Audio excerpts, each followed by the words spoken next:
आप देख रहे हैं आदित्य भारत न्यूज। साहस।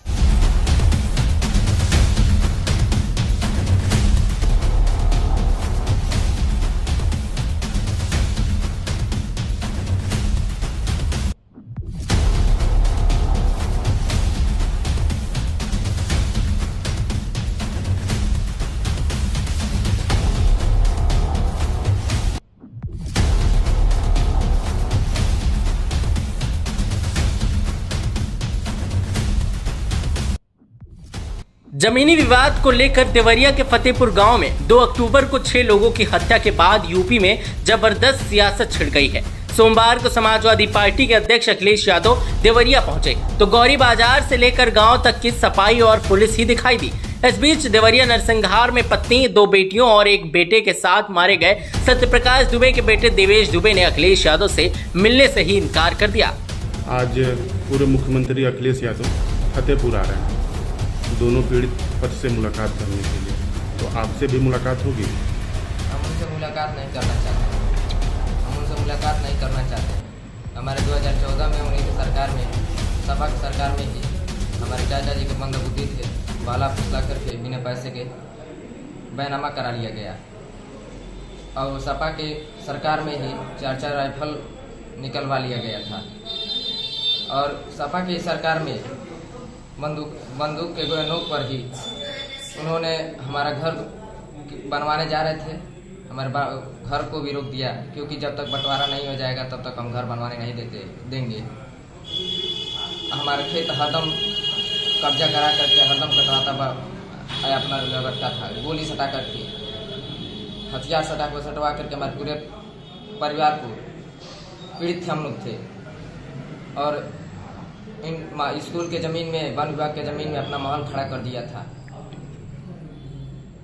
अच्छा, तो आप उनसे मिलना नहीं चाहते? नहीं, हम मिलना नहीं चाहते हैं, क्योंकि देखिए उनसे मिलना भी हमारा उचित नहीं है। हम उनसे मिलना ही नहीं चाहते क्योंकि हमारा जान माल का भी। उधर मना करने के बावजूद भी अखिलेश यादव सत्यप्रकाश दुबे के घर पहुंचे, जहां परिवार का कोई सदस्य मौजूद नहीं मिला। अखिलेश यादव ने खाली घर को देखा और वहां रखे सत्यप्रकाश दुबे और अन्य मृतकों की तस्वीरों को फूल चढ़ाकर उन्हें श्रद्धांजलि अर्पित की। इसके बाद वो प्रेमचंद्र यादव के घर की ओर चले गए। 2 अक्टूबर की घटना में पूर्व जिला पंचायत सदस्य प्रेमचंद्र यादव की भी हत्या हो गई थी। वो सबसे पहले मारे गए थे। इसके बाद उनके समर्थकों की भीड़ ने दुबे परिवार पर हमला बोलकर 3 बच्चों समेत 5 लोगों को मौत के घाट उतार दिया था। गई और फिर पारिवारिक चीजों में हम क्यों उलझे कि एक भाई ने जमीन बेच दी, वो भाई जमीन देने को तैयार है, तो ये जमीन का विवाद तो अलग बात है, लेकिन आखिरकार पीछे कौन है? और फिर सरकार आखिरकार क्यों इसका राजनीतिक लाभ लेना चाहती है? सरकार क्यों राजनीतिक लाभ उठाना चाहती है?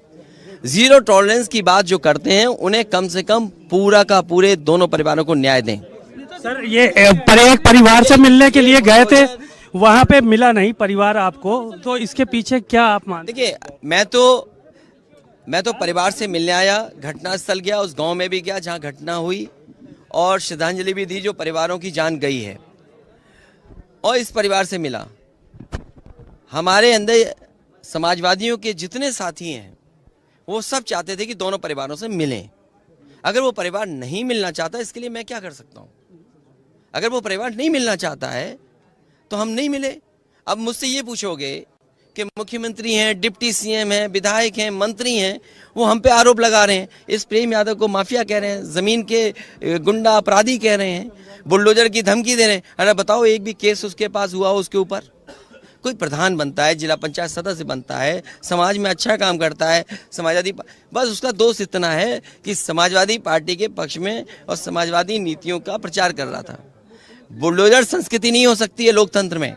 और जो लोग बुलडोजर क्या कार्रवाई करेगा? तुम और भड़काना चाहते हो?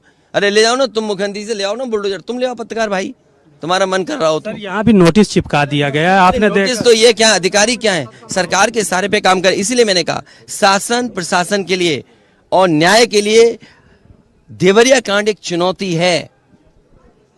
और अगर डीएम ये स्वीकार कर रहे हैं कि एक घटना के बाद दूसरी घटना रिटेलिएशन है, और तीसरी बात सरकार ये स्वीकार कर रही है कि उनके छोटे अधिकारियों से गलती हुई है, जिसकी वजह से कितने अधिकारी सस्पेंड हुए, 20 हुए कि नहीं हुए?